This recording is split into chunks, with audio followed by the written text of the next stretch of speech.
Okay. Our department in Istanbul Technical University was the first space engineering department, and in time we were engaged in space activities, and our main motivations were establishment of a national space program in 2005 and studies or efforts for establishing a Turkish space agency. And recently we have many space engineering departments opened based on the developments. But of course, it's always important to increase space awareness, particularly among public. And space engineering education requires hands-on experience. And all these new establishments needs cooperation and collaboration, and particularly international cooperation and collaboration is important to support all these activities. Well, of course, as said so far, adequate funding for large multi-university space projects is also a must.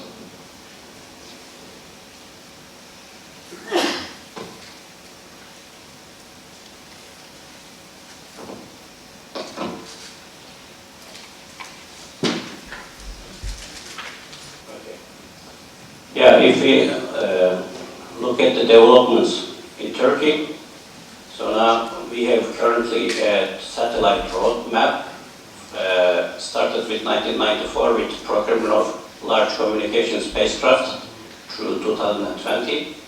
And education side, it was first BILSAT at UK SSDL. This was a technology transfer study. And from 2009, we had the first CubeSat. In 2013, a second 3USat was placed in orbit, and we are developing a double CubeSat for the QB50 project. And if you look at the history, we had a visit as representatives of Istanbul Technical University, and we have met with Professor Nakasuka, Rei Kawashima, and Professor Seiko, which started a very fruitful and profitable cooperation. And as a result, we have learned of UNISEC during that meeting. Then when I was back, I started to communicate several universities in Istanbul initially, and 3 of them we decided to form the Turkish UNISEC. But we called it the Union of Space Technology Education because the first space studies were space science and astronomy, actually, not space technology. And they had many issues to resolve. And then, well, we aim to create a strong collaboration of different universities to spread and improve space technology and education activities, particularly in our region.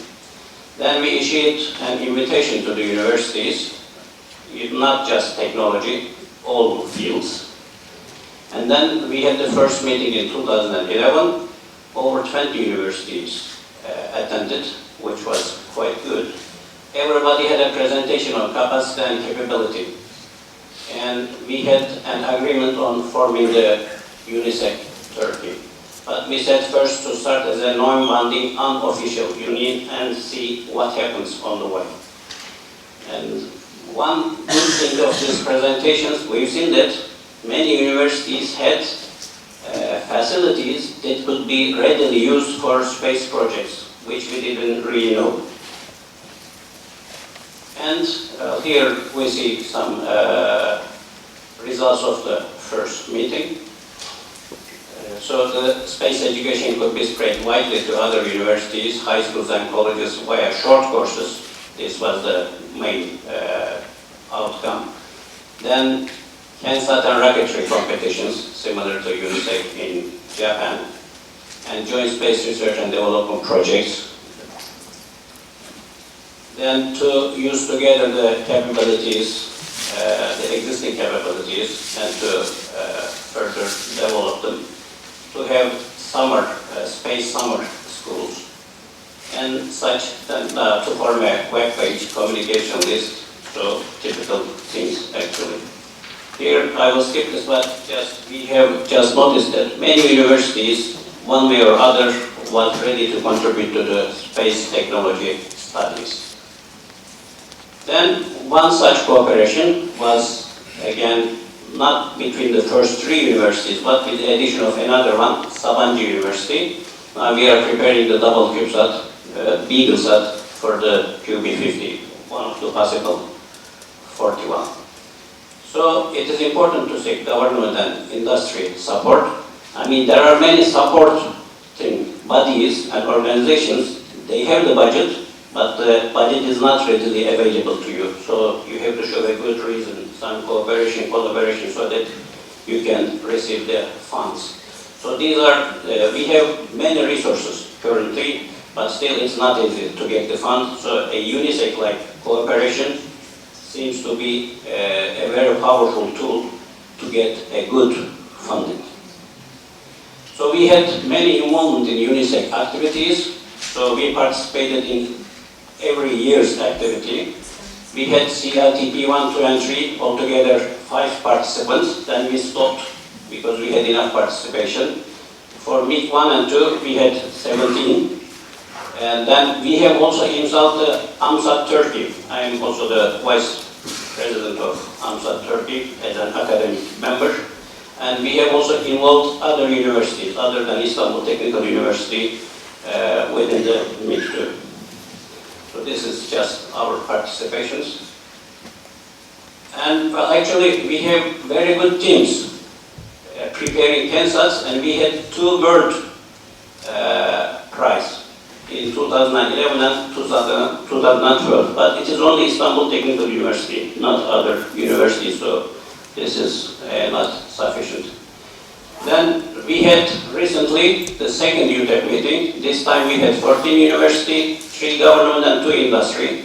So government and industry started to support the UNISEC Turkey activity.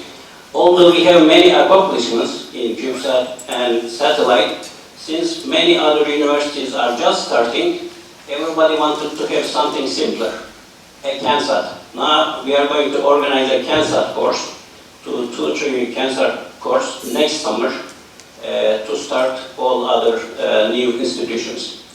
And then everybody has also agreed that UNISEC Global is a profitable thing. Then a few months later, we had the third meeting.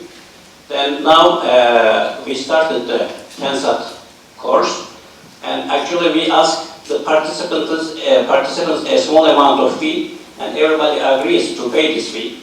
And we will also get support from the industry and government. So now it seems a viable and doable school. And each time, it will be UNISEC Global, I give the developments about UNISEC Global.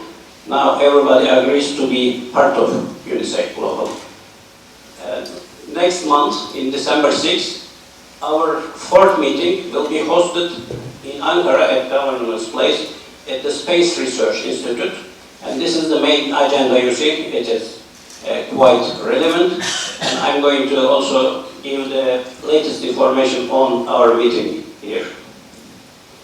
So why UNISEC Global? So we are dealing with top technology, cutting-edge technology, multinational, multidisciplinary, innovative, strategic, high added value, high quality, high return. And we have to be ready for the next century to be a civilization living in the solar system. And then we should have every nation part of it so that we can proceed all together. So UNISEC Global, and also we have to increase the manpower continuously. These are the current numbers. And I would like to thank TÜBİTAK Uzay, our host for the next meeting. They have started their activity, space activity with the UK SSDL, and now they have a number of products and 3 spacecrafts in orbit. Thank you.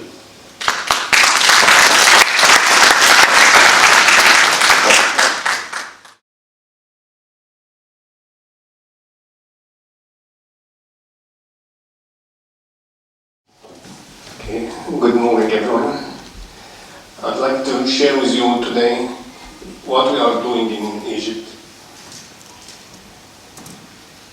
So, my outline, I will talk first about the history of space in Egypt, and then CAMSAT training, what we have done in the last 3 years, and what are the major outcomes and student achievement, and what we are doing to actually start in UNISEC-Egypt.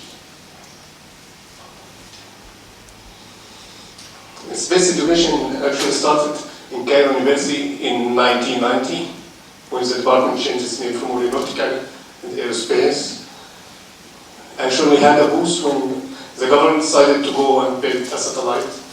This was around 1994. They built the Egypt National Authority of Remote Sensing. Around 2000, one of our professors, Professor Said Suki, graduated from Stanford. He was in a visit to US and he contacted his colleague, Professor Twiggs, and he actually offers that he will visit us in Egypt and help us building a CANSAT. But unfortunately, this was rejected by the Egyptian authority. They said, this is a toy, we need a real satellite. We started to make our first satellite, which was called EgyptSat, with the cooperation of the Ukraine, and it was launched in 2007. This gave us a really good opportunity, because aerospace department, we have 2 of our professors. One was a project director, and one was a chief scientist, was working on this satellite. We started to get deep into courses related to graduate courses, teaching them attitude, dynamics control, mission analysis, dynamics and space structure. And we started making graduation projects, working on sensors like sun sensors, gas propulsion, thrust, solar cell cruise sensors, mission analysis, and all that software. We started building our own software. And we have more than 10 masters and PhDs. After EgyptSat 1, everything stopped. We thought that we're going to continue and have EgyptSat 2 and 3, but the funds stopped. So the space education actually slowed down. This was till we had really joined CLTB. We started working with space again. We have 1 participant in CLTB 1, Professor Khalid, and we have 2 participants in CLTB 3, me and Professor Ahmed. After returning from CLTB, we started teaching students in Cairo University how to build this CANSAT. The first, we made our own CANSAT training program. We call it CTB. The first CTB was taught by Professor Khalid, and after this was 2011. And after that, we have CTB 2. After that, students start to teach this CANSAT, and we have our own lab. We built a lab. They show a picture of this lab, and students start to teach and manage this lab. In 2012, we have CTB 2, and in 2013, we have CTB 3. I'll give you some timeline of what we have done since we started CLTB. This is 2011, when Professor Khalid returned from CLTB. We started CTB 1. And with this CTB 1, we participated in the Egypt education, engineering education. It was some competition, and we actually shared in make 2 and start seminar. We start teaching students about make 2 and how to make a mission analysis.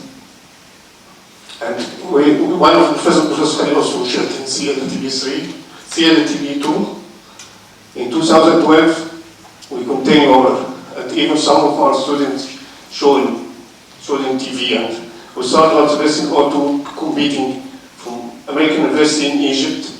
We have seminars about UNISEC and the two professors who shared in CLTB3.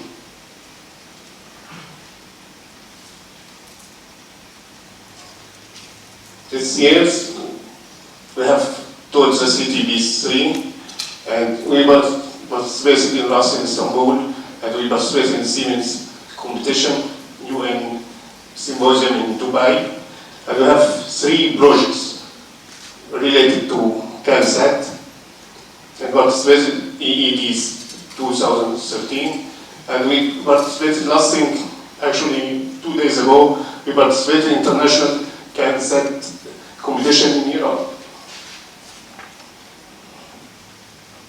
What we believe is actually the major outcome of this, that CANSAT, it allows us to introduce interesting teaching modules with more design content and hardware content.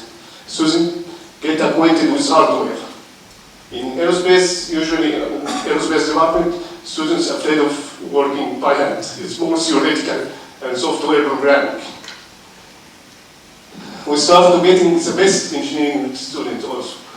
This because student has this stereotype idea that aerospace students actually are bookworms and they never have fun. So they start to see that we actually have some fun, so they start to join in. Just to tell you, Cairo is #1 university in Egypt, and the aerospace department is #1 for the last 2 years in Cairo University. So we're getting the crème de la crème of the students in engineering. The students, when they get acquainted, they actually get very motivated. They start thinking of new ideas and try to work on their own. They do an overback and share with this, and PBM CubeSat, and quadcopter and octocopter. This is some of the achievements in this last 3 years. In EED, we get the first place. This is in 2011. We shared this with our first CANSAT. And in 2012, we shared with a quadcopter. And we get the first place in EED and in AOC competition. We shared with a rover, but we didn't get a prize for it. In 2013, we shared with a CubeSat, this model, and we shared with the octocopter. As a CubeSat get also first place. 2 days ago in the Iran international competition, we get a 7th place, also with a rover. For outreach, we have shared in both sides text session, and students is actually getting to be like a movie star, start to show on TVs.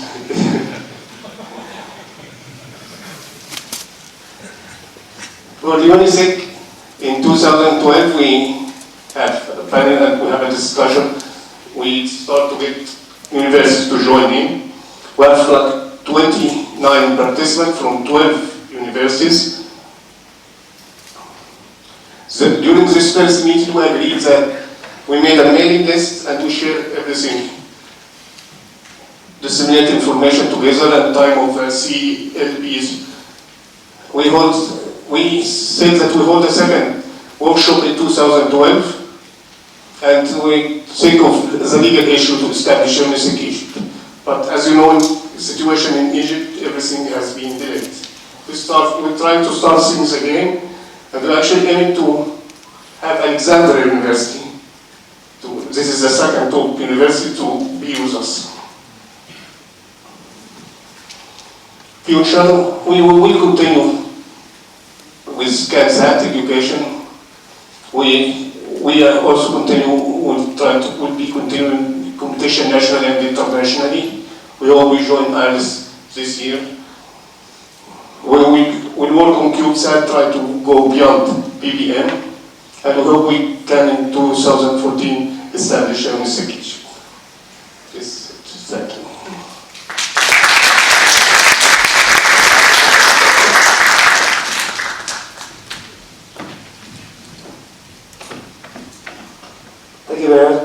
Thank you very much, Professor Kassem. And please give a big hand to 3 speakers for the best practice reports.